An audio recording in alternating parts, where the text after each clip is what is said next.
Hello everyone, thanks for watching my videos. Thanks for your comments, your word of encouragement. You guys are really amazing. And if this is your first time of watching, of clicking to my channel, thanks a lot and I really appreciate it. And for those of you that have been watching my videos, let me give you guys a kiss, so catch it wherever you are. So today I decided to show a video on the maxi gown that I'm making or that I'm working on. So before I start, you can see I'm rocking a wrap top, and this wrap top was actually made one of our videos on how to cut a wrap top. You can see it, so you could go check it out and make yours and send us pictures of your own outfits. Okay, so for this maxi gown, what are the measurements required? Our shoulder, bust, waist, half length, gown length, and the bust point. So my shoulder divided by 2 is 9, plus half inch to join it with the sleeve, we have 9.5. Our bust divided by 4, we have 13, plus 2 inches sewing allowance, we have 15. Our waist divided by 4, we have 12.5, plus 2 inches, we have 14.5. Our half length, now the half length is simply from your shoulder to 2 inches above your navel. So from my shoulder to 2 inches or 1.5 inches above my navel is 18. So I'm going to add half inch to join it to the lower panel and half inch to join it at the shoulder.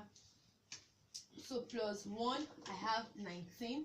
So my gown length is 60, but I'm going to subtract 18 inches because from the shoulder to 2 inches above my navel was 18 inches. For the client is 18 inches. So 18 inches minus 60 for it to give me the total of the lower panel is 42 inches minus 18. We have 42 inches plus 1 plus 2 inches sewing allowance, half inch for the hemming at the down, and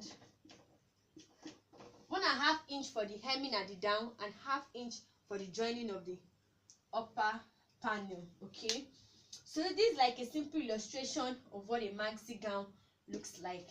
So we have these dotted lines are prints. It could be prints, it could be gathers, and for the upper panel, it depends on what you want. For the upper panel, you could make use of princess darts, you could make use of bustier, you could make use of a dart. It depends on what you want for the upper panel. And don't forget that the lower panel is always very free. Some used to have slits. It depends on what you want. You could close up the slits, you could give it a slit at the lower panel. So I'm going to cut from this up to the half length first. Okay, so now let's move to the fabric. So this is, I'm making use of African prints. You can see it is very beautiful. We have various African prints at our store. So if you are interested in shopping for your African prints, or you want us to show you samples of the prints we have at our store, just indicate at the comment section. So what I did was I folded my fabric into 4, making use of the largest body measurements. And so for this, the largest body measurement was my bust. Okay, that was why I folded it with. So I'm going to take away this point because it's like the survey, this is like the edge of it, and I don't really need that for this. So I'm going to mark my half length. Our half length is 19 inches. So I'm going to mark 19 inches. I hope you can see this. The color of my chalk is actually the same with the color of the fabric. So I'm going to paint it as much as I can for you to see it very clearly. So I'm going to paint it. I'm going to paint it because I actually want it to be obvious. Okay, so what I'm going to do now is I'm going to measure my shoulder measurements. Now take note that I started from this point. Why do I have this 2 inches at this point? I actually have this 2 inches because this is my zip allowance for the back panel. That is why I have this 2 inches at this point. So this 2 is for the back panel and this 2 is for the front panel, making it a total of 4 That's how our measurement is always divided by 4. So my shoulder is 9.5 inches. 9.5 inches. So my armhole is 10 inches. Okay, let me use this upper part for it, so I could just make use of this salvage for my armhole length. So my shoulder is 9.5 inches. My shoulder is 9.5 inches. So my armhole is 10 inches. My armhole is 10 inches. So what I'm going to do, I'm going to make use of my armhole curve to draw my armhole.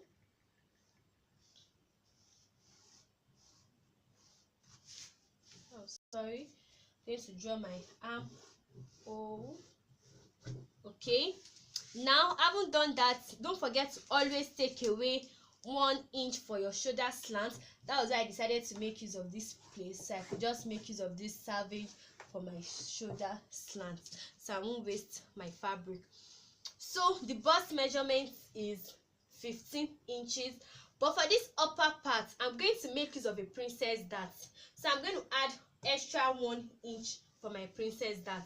So this is my waist measurement. My waist measurement is 14.5. I'm also going to add 1 inch at this point for my princess dart. So I'm going to connect the lines together. I'm going to connect the lines together.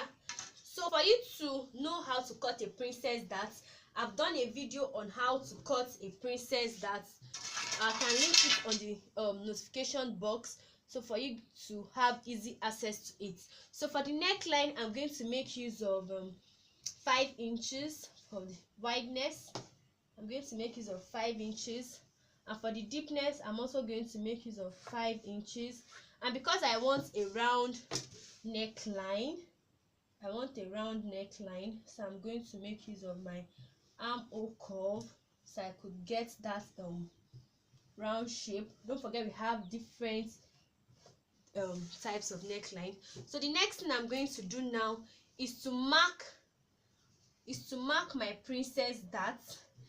And don't forget, so for you to understand this princess dart, you have to go and watch my princess dart video, because I've taken out time over there to explain how to get a princess dart.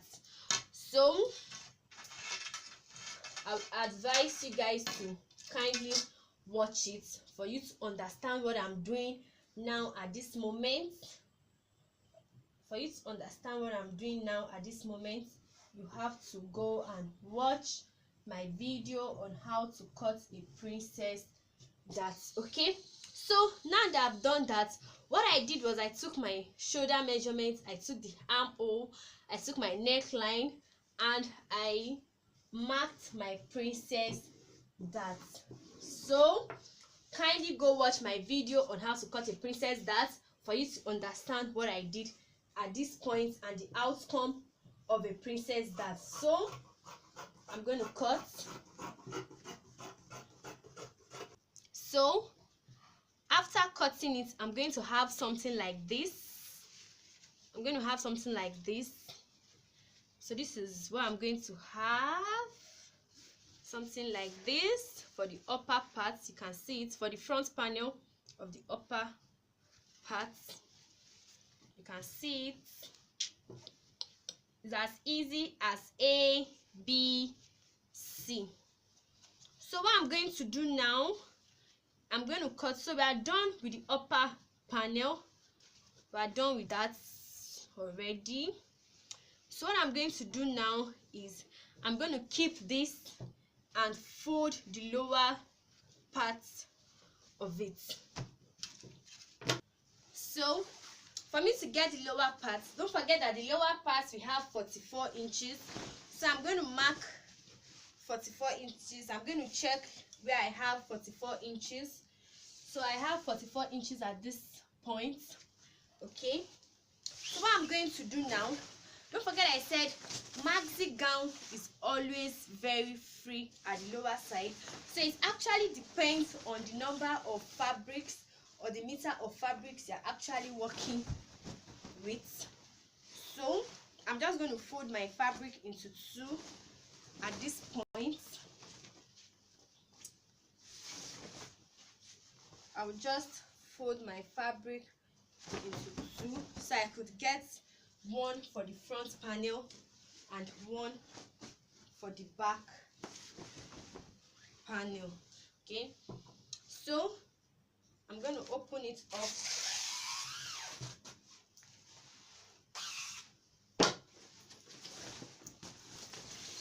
So this is what I'm going to have for the front panel.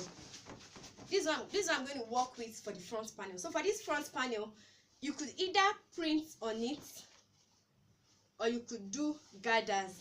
If you want me to show you guys a simple video on how to make a print, just notify me at the comment section. But if you guys don't really need it, then it's all good. So this is for the front panel. Okay, so for the back panel, don't forget that what I did was I just checked where I have my remaining parts, where I have the 44 inches, and I just divided it by 2. So for this back panel, because the back panel, there is a zip at the back panel, if you can remember, for easy wearing. So I'm also going to open up this back panel into 2. So I'm going to have it, let me check it out very well. Okay, I think it's fine. At the edges is actually fine. So what I'm going to do now is to open up this edge where I'm going to have my zip allowance. Maxi gown is actually very easy. It's as easy as A, B, and C. So for the back panel, this is what I'm going to have 2 joining. So I'm going to print. I'll sew this point and fixing my zip allowance. Okay, so let me just show you guys what the front panel actually looks like. Let me show you guys what the front panel actually looks like, so you could just have an easy picture, an easy view of what it looks like. So this is the front panel, this is the upper, this is it. I hope you can see it. Let me shift it a little bit inside so you could. Can you see it? It's giving us the shape already. So all you have to do is to sew this point. You sew here. So for this part, it's very easy. We have our 44 inches. Look at this place. We have our 44 inches at this point. So what I'm going to do now, so this is the length I'm working with. Don't forget I said it depends on the number of fabric. This is the length. So what you have to do now is you place it like this. I'm trying to look at how you guys are going to see it very okay. Let me just use it at the front so you could. All you have to do is you print on it like this. You start from this edge. It depends on the number of fabric you are working with. Can you see it? Can you see the print? Bring the camera very close, please. Can you see it? You just print like this while you sew.